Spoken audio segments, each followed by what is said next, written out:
Hey guys, it's Josh with JTech, and today I'm going to show you some cylinder measurements that we can take. The first things you're going to need is a telescoping gauge and a micrometer. What we're going to measure for is outer roundness, your taper, and just the top and the bottom diameter of the cylinder. To get your outer roundness spec, first you want to go on like Mitchell Pro Demand and get the factory spec of what the maximum taper can be, which is 8/10,000ths of an inch. So what you want to do first to get your taper is you measure the bottom of the cylinder right here.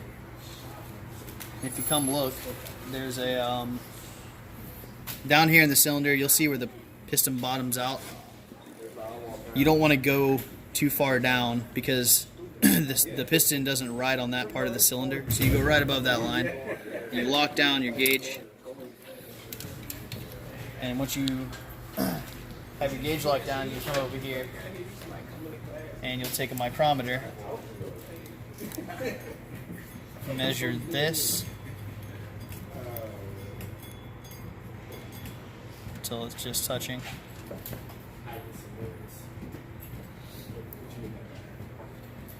And then you write down your measurements over here.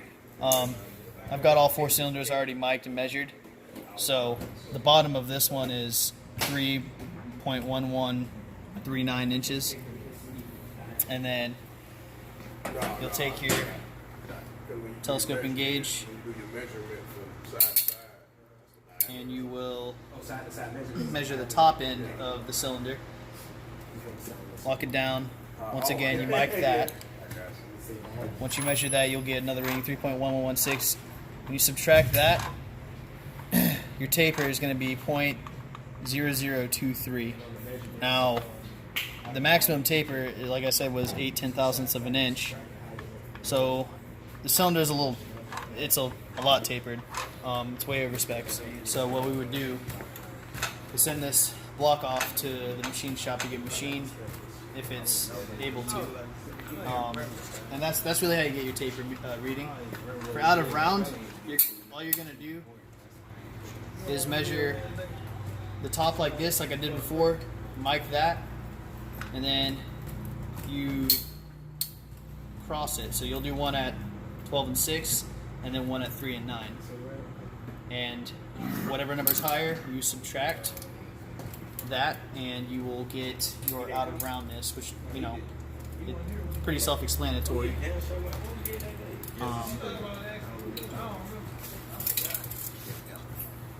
Yeah, that'll just it'll show you how out around the cylinder is.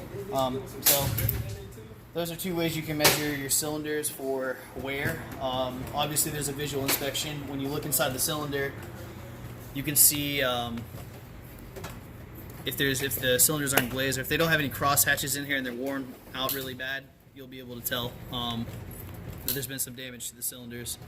So keep an eye out for things like that. And that's pretty much it. That's pretty much it for the visual inspection of the cylinder block and taking measurements for out around this taper and then the top and bottom of the cylinder. Thanks for watching my video.